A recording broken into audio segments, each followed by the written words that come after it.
அனைவருக்கும் வணக்கம். இன்னைக்கு சனிக்கிழமை அக்டோபர் 18ஆம் தேதி. பிரபல புல்லாங்குழல் இசை மேதை பல்லடம் சஞ்சீவி ராவோட பிறந்த தினம் என்று. கோயம்புத்தூர் மாவட்டம் பல்லடத்தில் 1882ஆம் ஆண்டு பிறக்கிறார். பல கல்வியாளர்களை கொண்ட குடும்பம் அது.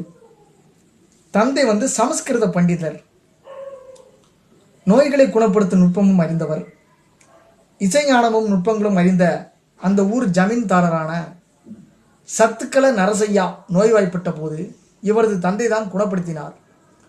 அதற்கு பதிலாக அவரது மூத்த மகனுக்கு நரசையா இசை கற்றுத்தந்தார்.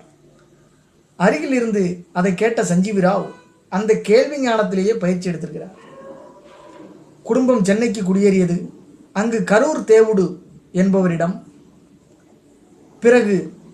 என்பவரிடமும் பிறகு சீர்காழி நாராயணசாமி என்பவரிடமும் வயலின் கத்துக்கிறார். 12 வயதில் வயலின் கச்சேரி செய்ய தொடங்கினார். வள்ளலார் மாதிரியே ஒரு முறை வள்ளலார் வயலின் கச்சேரி ஆரம்பிக்க மாட்டார், அவர் பேச்சாளர். ஒரு முறை பார்வையற்ற மாற்றுத்திறனாளியான சரப சாஸ்திரியின் புல்லாங்குழல் இசை கச்சேரியை கேட்டார். அதில் மிகவும் கவரப்பட்டவர் தானும் புல்லாங்குழல் வித்வானாக வர விரும்பினார். கும்பகோணத்துக்கு சென்று சாஸ்திரியிடம் புல்லாங்குழல் கற்க தொடங்கினார். இந்த பயிற்சி 7 ஆண்டுகள் தொடர்ந்தது. அத்தனை காலமும் தானியங்களை தானமாக பெற்று சமைத்து சாப்பிட்டு உஞ்சவிருத்தி வாழ்க்கை நடத்தினார். புல்லாங்குழலுக்கு அவ்வளவாக முக்கியத்துவம் இல்லாத காலகட்டம் அது. ஆனாலும் தனது குறுகிய கால வாழ்க்கைக்குள் புல்லாங்குழல் வாசிப்பில் தனி பாணியை ஏற்படுத்தி அதை மதிப்புக்குரிய வாத்தியமாக மாற்றியவர் சரபசாஸ்திரி. தான் வாசித்த புல்லாங்குழலை தனது சீடரான இவருக்கு அன்பு பரிசாக கொடுத்து விட்டு மறைந்தார். அவரது முன்னணி மாணவரான சஞ்சீவி ராவ் குருவின் அடிச்சுவற்றில் பணியை தொடர்ந்தார். புல்லாங்குழல் வாசிப்பதில் பல மாற்றங்கள் மற்றும் புதிய முறைகளை உருவாக்கினார். புல்லாங்குழலில் கர்நாடக இசையை வாசிப்பதற்கான நுணுக்கங்களை முறைப்படுத்தி மக்கள் மத்தியில் பிரபலப்படுத்தினார். இவரது இசை பல கிராமப்பொன் இசைத்திட்டுகளாக வெளியானது. ஸ்ரீரங்கத்தில் ஒருமுறை இவரது புல்லாங்குழல் இசையை சுதந்திர போராட்ட தலைவர் சித்தரஞ்சன் தாஸ் கேட்டார். அதுவரை வங்காள சங்கீதம்தான் உயர்வானது என்ற எண்ணம் கொண்டிருந்தவர் இவரது இசையில் உருகி மனம் திறந்து பாராட்டினார். சேதுலரா என்ற தியாகராஜர் கீர்த்தனையை மிகவும் பிரபலப்படுத்தினார்.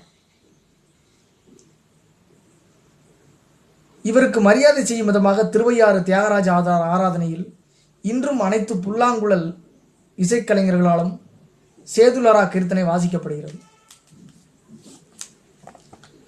கலைஞர்களுக்கான குடியரசுத் தலைவர் விருது என்ற பெயரில் 1954 வரை வழங்கப்பட்ட விருது பிறகு சங்கீத நாடக அகாடமி விருது என பெயர் மாற்றம் செய்யப்பட்டது. அந்த விருதை பெற்ற முதல் இசை மேதை இவர்தான். சென்னை மியூசிக் அகாடமியின் சங்கீத கலாநிதி விருது, இந்தியன் ஃபைன் ஆர்ட்ஸ் சொசைட்டியின் சங்கீத கலா சிகாமணி விருது ஆகியவற்றையும் பெற்றவர். புல்லாங்குழல் இசை மன்னராக போற்றப்பட்ட பல்லடம் சஞ்சீவி ராவ் 80வது வயதில் 1962 மறைந்து போனார். மாபெரும் ஒரு முக்கியமான ஆளுமைதான் பிரபல புல்லாங்குழல் இசை மேதை பல்லடம் சஞ்சீவி ராவ். பல்லடம் அப்படின்னு சொல்லி கோயம்புத்தூர் பக்கத்தில் இருக்குது. கிட்டத்தட்ட 40 நிமிஷம் போயிடலாம் கோயம்புத்தூர்ல இருந்து. அந்த பல்லடம் ஒரு மாபெரும் புல்லாங்குழல் இசை மேதையை பெற்றிருக்கிறது என்பது குறிப்பிடத்தக்கது. இளையராஜாவிடம் அருண்மொழி அப்படின்ற ஒரு புல்லாங்குழல் வித்தகர் இருக்கிறார். அவர் தற்பொழுது நடப்பில் இருக்கிறார். நன்றாக புல்லாங்குழல் வாசிப்பார். அதுபோலவே அதாவது பல்லடம் சஞ்சீவி ராவ் போலவே மிகச்சிறந்த மேதையான தற்கால மேதையான அருண்மொழி இருக்கிறார் என்பது குறிப்பிடத்தக்கது.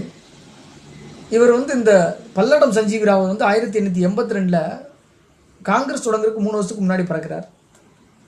மற்றபடி 80வது வயசுல 1962 மறைந்து போகிறார். ரொம்ப ஒரு முக்கியமான ஆளுமை தான். அக்டோபர் 18 சனிக்கிழமை இந்த ஒரு ஆளுமையை சந்தித்த மகிழ்ச்சியோட இந்த நன்னாளாம் பொன்னால் இனிதே நிறைவு பெறுகிறது என்று கூறிக்கொண்டு விடைபெறுகிறேன். நன்றி, வணக்கம்.